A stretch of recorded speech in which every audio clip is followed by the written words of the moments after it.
কেন্দ্র সরকার ভাবছে কি, যখন ইচ্ছা যাকে ইচ্ছা আমি বাংলাদেশি ঘোষণা করে দেবো, যাকে ইচ্ছা আমি রোহিঙ্গা ঘোষণা করে দেবো। জ্ঞানেশ কুমারের বাবার নাম আছে ভোটার লিস্টে, ডকুমেন্ট দেখাতে পারবে। অমিত শাহর বাবার জন্মের সার্টিফিকেট দেখাতে পারবে।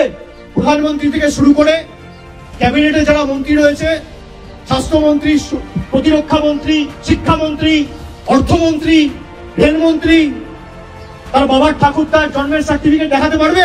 যারা ইলেকশন কমিশনে কাজ করেন দেখাতে পারবেন।